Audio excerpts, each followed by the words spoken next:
Hello, my name's Lisa Stevens, on Twitter at LisaBow, and this is my Purpose Ed 3x3 presentation. When I'm thinking about the question of what is the purpose of education, I'm coming at it from the point of view of somebody that started out as a secondary school teacher, but now teaches part-time in primary, as somebody who works with other teachers to develop materials and develop the curriculum, and as someone that doesn't just work within schools but also with other bodies that provide stuff for teachers. But I also come at it from the point of view of a mother of two children. One's just started secondary school and the other's halfway through primary school. And when I was considering the question, it caused me obviously to think back over my education and to reflect on what it was like and on things that were good, things that were bad, things that I would like to see for my own children and for the children that I teach, the children that I come into contact with. So my first slide is my car. This is my first car, my beloved Daffy. And I chose this image because it reminded me of a lesson that was really hard for me. When I learnt to drive, I was a failure. I failed my driving test twice. I passed on my third attempt. And for me, that was the end of my world. I had never, ever failed before. I had a blip when it got to A level, when I got a C for an essay in history. That was nearly the end of my world. But I kind of coped with it. But I was one of those children that went through school and was given tasks and I did them. And I made sure that they were the best that they could be. Our reports at school were based on effort grades. I always got A for effort. I even got A for effort in PE, and I was rubbish at PE. But because I gave it my all, I got a good grade. But I'd never been put in a situation where I couldn't do something that I was given, apart from PE. So when it came to actually not being able to drive, because my hand-eye coordination is really not good, I seriously nearly had a nervous breakdown because I had never failed before. And I think education should be about giving children opportunities to fail, but to learn that failure isn't the end of it. Failure is the start, because from failure, that's when great things happen. I'm not saying I'm a great driver now, but I can drive, and I can now drive motorways and do all kinds of things. But that was a real lesson for me. And I think that's something that I want my children to learn early on, that it's not the end of the world if you can't do something. But the process that I went through in failing was a valuable one. And the same with mistakes. Making mistakes is how we learn.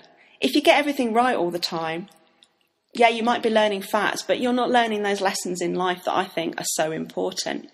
Lessons that don't just involve knowledge, but involve your skills in dealing with life. Okay, my second image is my son's history homework. And the second purpose, I think, for education is to give children freedom, but with a purpose and within boundaries. His homework was about Thomas Becket. Was Thomas Becket a saint or a sinner? And his history teacher asked him to show what he thought graphically. And that was all she said, that it had to show whether he was a saint or a sinner, and she didn't want any posters because they were boring. So he went away and he thought about it, and he thought about how he would like to represent that. And he came up with the idea of an egg with its head chopped off, because that's what happened to Thomas Becket. Now, I chose this image because he really enjoyed doing that homework. And although it might be an egg with its head chopped off, that actually explains a lot about what he's learned. And a second anecdote, my nephew started at a different primary school a couple of years ago. And up until then, he really was not enjoying school. He was not enjoying, doesn't like writing, was not really enjoying what he was doing and hated his homework. It was like getting blood out of a stone.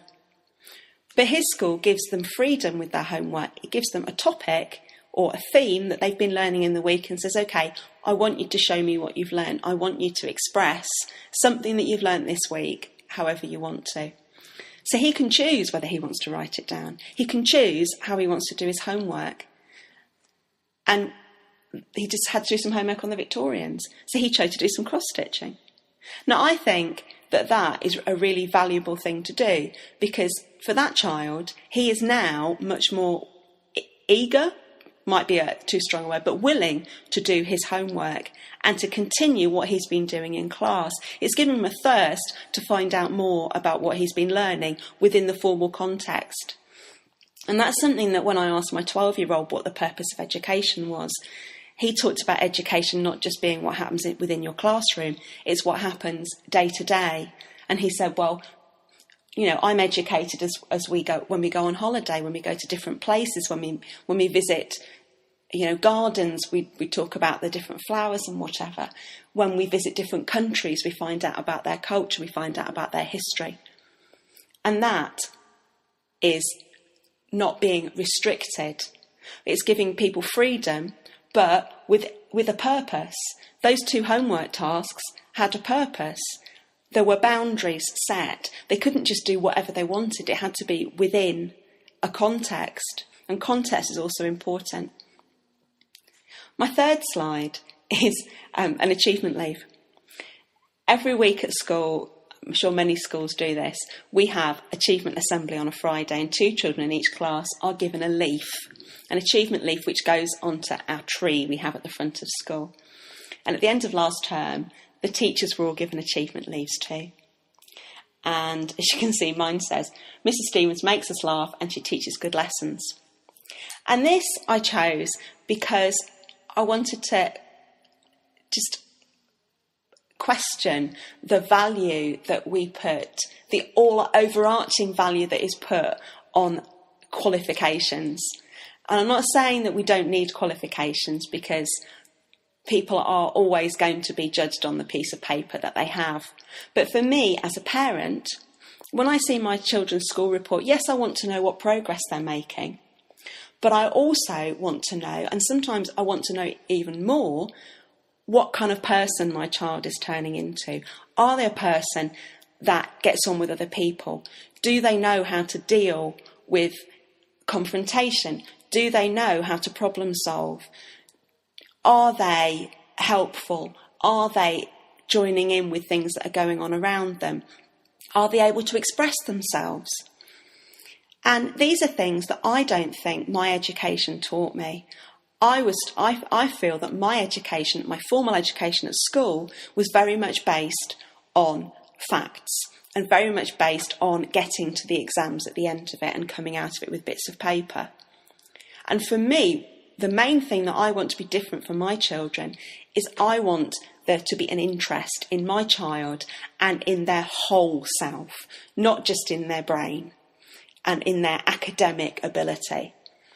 I don't want my children to be 2 little spods, as we used to call them at school. I want them to have interests. I want them to know how to deal with people. I want them to know how to relate to people that they find it difficult to get on with. And I want them to come out of school. Yes, I want them to have qualifications, but I want them to have more than that.